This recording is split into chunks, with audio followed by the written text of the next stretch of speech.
Hello student. Last class में हम लोगों ने अकाउंटिंग रेशियो में लिक्विडिटी रेशियो को एक्सप्लेन किया था और हमने बताया आप लोगों को कि लिक्विडिटी रेशियो दो तरीके का होता है, एक करेंट रेशियो और दूसरा लिक्विड रेशियो।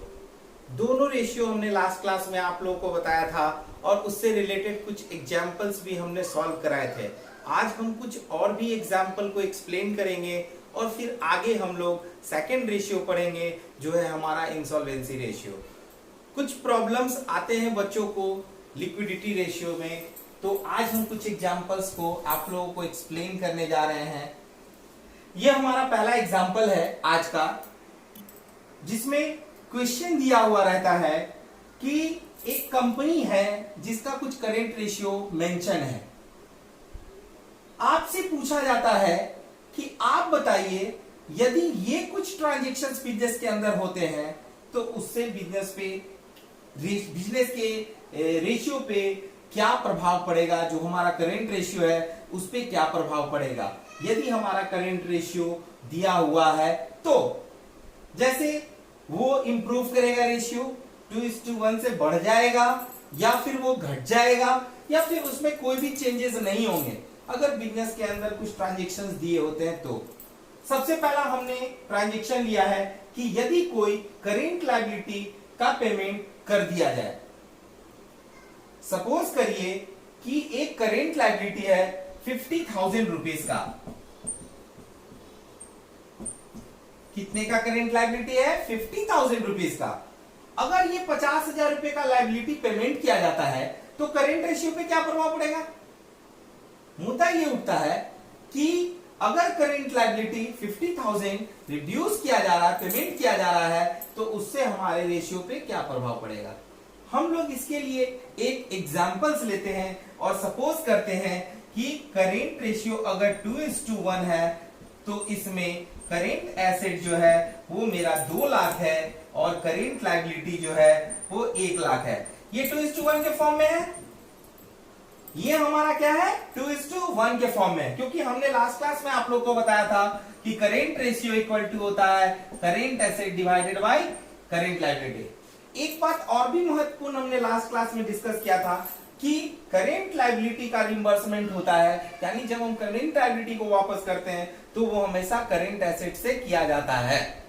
तो अगर सपोज कीजिए कि ये 50,000 का करेंट लायबिलिटी हम वापस कर रहे हैं, इसमें से 50,000 रुपए का लायबिलिटी यदि हम वापस कर रहे हैं तो वो वापस हम कहां से करेंगे?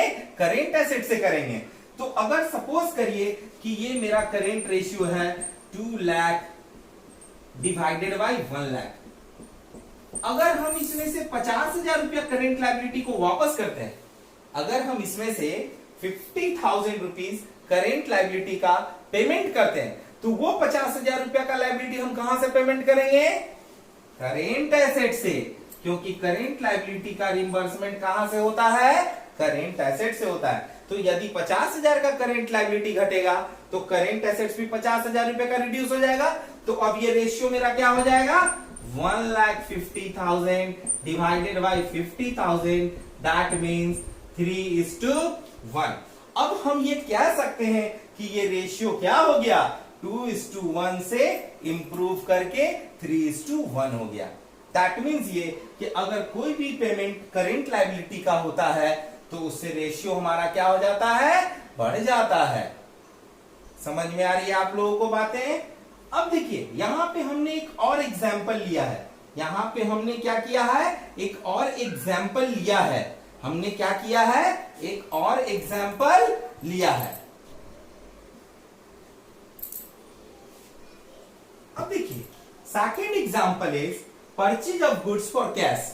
अगर सपोज करिए कि हम कोई गुड्स परचेज करते हैं पैसा देकर, मान लेते हैं कि 50,000 रुपए का गुड्स हमने परचेज किया, तो अगर करेंट रेशियो 2:1 के फॉर्म में है तो हम ये कह सकते हैं कि करेंट रेशियो में करेंट एसेट्स यदि 2 लाख है और करेंट लायबिलिटी 1 लाख है, ये हमने माना है, ये हमने 2 लाख और 1 लाख माना है। ये अगर हम काटेंगे तो ये 2:1 के फॉर्म में हो जाएगा। अब अगर ये कहा जाए कि कुछ गुड्स को परचेज किया गया, गुड्स क्या होता है आप लोगों को मालूम है, गुड्स एक करेंट एसेट्स होता है और जो पेमेंट हम कर रहे हैं गुड्स को खरीदने के लिए वो कैश में कर रहे हैं, और कैश भी एक करेंट एसेट्स होता है। तो अगर हम 50,000 रुपए का गुड्स खरीदेंगे तो गुड्स तो आएगा हमारे पास, और 50,000 रुपया कैश के रूप में मेरा चला जाएगा। तो अगर हम कहें कि गुड्स आ रहा है 50,000 का और गुड्स 50,000 का कैश के रूप में जा रहा है, गुड्स तो आ रहा है 50,000 का और कैश हमारा 50,000 जा रहा है, तो हम यहां देखते हैं कि करेंट एसेट्स पे कोई इंपैक्ट नहीं पड़ता। करेंट एसेट्स पे कोई इंपैक्ट पड़ेगा? 50,000 का गुड्स आया और 50,000 कैश चला गया, तो इस पे कोई इंपैक्ट नहीं पड़ेगा और रेशियो मेरा वापस से 2:1 हो जाएगा। तो हम कह सकते हैं कि इस रेशियो से, इस ट्रांजैक्शन से हमारे रेशियो पे कोई प्रभाव नहीं पड़ेगा, यानी नॉट चेंजेस होंगे। ऐसे ही हमारे और भी कुछ एग्जांपल्स हैं, ये दो और भी एग्जांपल हमने यहां डिस्कस किया है। अगर ये समझ में आ रहा हो तो हम आगे एक्सप्लेन करते हैं आप लोगों को। अगर सपोज करिए कि कोई मेरा फिक्स एसेट्स है, जैसे फर्नीचर, बिल्डिंग या इक्विपमेंट, कुछ भी, अगर हम उसको बेचते हैं तो उससे बिजनेस पे क्या प्रभाव पड़ता है, रेशियो पे क्या प्रभाव पड़ता है। तो कहता है ये कि हम एक फिक्स एसेट्स को सेल कर रहे हैं, हमारा रेशियो जो होता है करेंट रेशियो, वो होता है current asset divided by current liability. ये हम लोगों को पता है। अगर हम कहते हैं कि हम एक फर्नीचर को बेच रहे हैं, तो फर्नीचर को अगर हम बेचते हैं तो हमें पता है कि फर्नीचर करेंट एसेट्स नहीं होता, बल्कि वो एक फिक्स एसेट्स होता है। तो क्या हमारे करेंट एसेट्स पे कोई इंपैक्ट करेगा? बिल्कुल भी नहीं करेगा, और हमारे करेंट लायबिलिटी पे भी कोई प्रभाव नहीं पड़ेगा। तो हम अगर फर्नीचर बेच रहे हैं तो फर्नीचर तो चला जा रहा है, लेकिन जब हम उसको कैश में बेच रहे हैं तो कैश के रूप में एक करेंट एसेट्स इंक्रीज कर जाएगा। तो अगर मेरा ये 2 लाख रुपए का करेंट एसेट था और करेंट लायबिलिटी 1 लाख रुपए का था, तो यदि हम कैश में इसको बेचते हैं तो इसका रेशियो क्या हो जाएगा? 2,50,000 divided by 1 lakh equal to 2.5:1।